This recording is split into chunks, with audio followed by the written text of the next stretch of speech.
Olá, bem-vindos!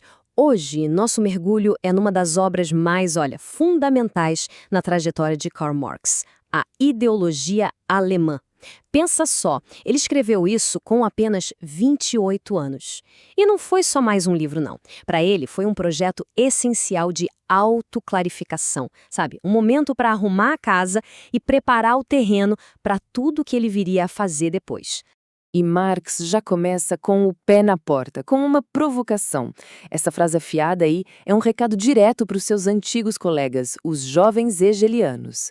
Na visão de Marx, a filosofia alemã daquele tempo já estava em decomposição. E ele estava ali, pronto para atear fogo no parquinho. Intelectualmente, claro. É esse o clima de rebelião que a gente vai explorar. Ok, mas qual era o problema do Marx com a filosofia da sua época? Ele a via como totalmente divorciada do mundo real. Ele dizia que os filósofos ficavam só superando bolhas teóricas. As grandes batalhas, as revoluções, tudo acontecia só na cabeça deles, no mundo das ideias, sem mudar em nada a vida das pessoas de verdade. Então vamos entender isso melhor. O grande embate que Marx propõe é entre duas formas de ver o mundo. De um lado, o idealismo, que era o que dominava na época. A premissa era, primeiro vêm as ideias e elas criam a nossa realidade. Mas aí Marx chega e propõe o oposto, o materialismo. Ele diz, não, é a nossa realidade material, a nossa vida concreta, que molda o que a gente pensa, e não o contrário.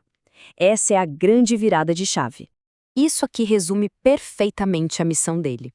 Pensa assim, se Hegel e os idealistas olhavam para o mundo de cima para baixo, a partir das ideias, o Marx queria fazer o exato oposto, virar essa lógica de cabeça para baixo ou, nas palavras dele, colocá-la de pé.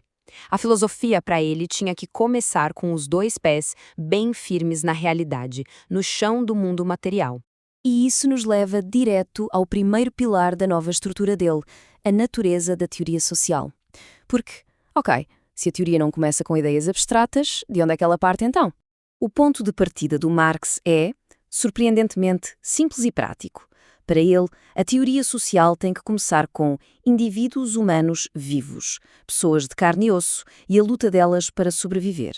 Como elas interagem com a natureza para conseguir o básico, comida, casa, roupa. É isso, o começo de tudo é aí. E aqui está o ponto-chave. Essa frase é um resumo perfeito da sua ruptura total com o idealismo. A ideia não é que as nossas crenças, a nossa moral, a religião definam como a gente vive. É justamente o contrário. É o nosso jeito de viver, o trabalho, as relações sociais, as dificuldades, que vai moldar a nossa consciência, as nossas ideias. Beleza. Então, depois de fincar a teoria na realidade material, o Marx parte para o segundo pilar do seu sistema. Que é o quê? Tentar identificar aquelas características que valem para todas as sociedades humanas, o que define e move todas elas. No fundo, a pergunta é, qual é o motor da história?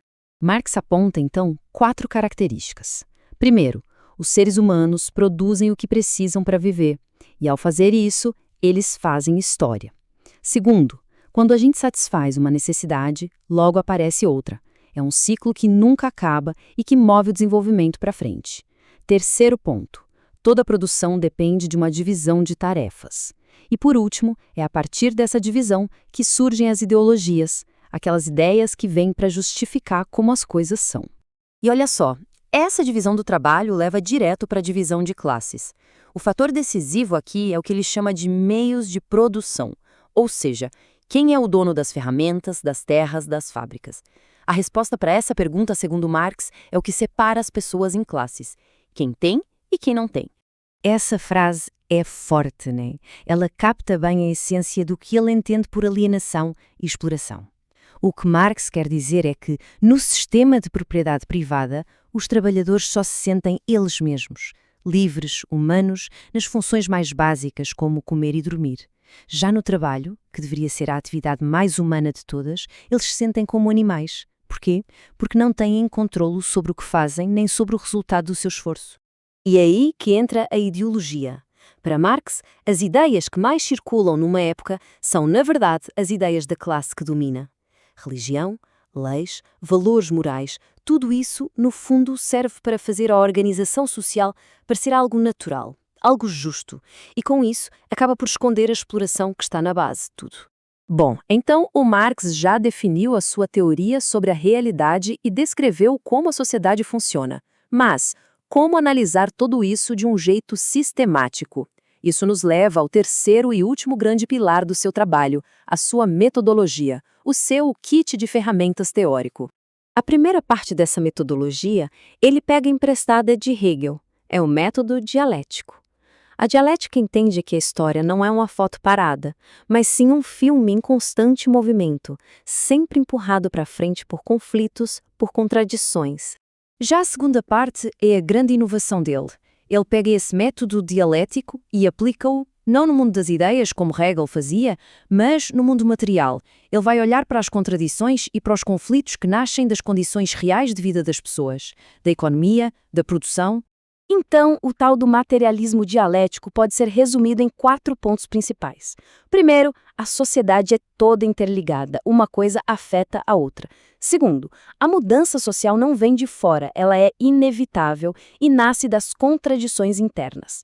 Terceiro, essa mudança tem um rumo, geralmente do mais simples para o mais complexo. E o quarto, que é fundamental, quem move a história são as pessoas, agindo e entrando em conflito através da luta de classes. Agora a gente começa a entender por que aquele trabalho de autoclarificação foi tão importante. Com essa nova lente de análise nas mãos, o Marx estava finalmente pronto para sair da teoria e ir para a prática. Ele podia agora analisar o mundo em que vivia e, a partir daí, chamar a revolução. E esta tabela mostra muito bem a visão panorâmica da história que surge do seu método. Para Marx, a história da humanidade é uma sequência de fases e cada fase é marcada por um conflito de classes diferente. Senhores e escravos, nobres e servos, e na época dele, a burguesia e o proletariado. O ponto final dessa jornada, ele acreditava, seria uma sociedade sem classes novamente. Então, para amarrar tudo, a ideologia alemã foi muito mais do que só um ataque aos rivais filosóficos. Foi ali que o Marx forjou a ferramenta de análise que ele usaria pelo resto da vida. Foi nesse trabalho que ele montou a estrutura para entender a história, a sociedade e principalmente a mudança social. Isso tudo nos deixa com uma pergunta para pensar. Se a gente usar essa lente do Marx para olhar para o mundo de hoje, como será que as nossas condições materiais, o nosso trabalho, as dívidas, a tecnologia que usamos, o nosso consumo, como é que tudo isso molda as nossas ideias? O que a gente pensa sobre o mundo, sobre política, sobre quem somos? É uma pergunta que continua tão, ou talvez até mais, relevante hoje do que era na época dele.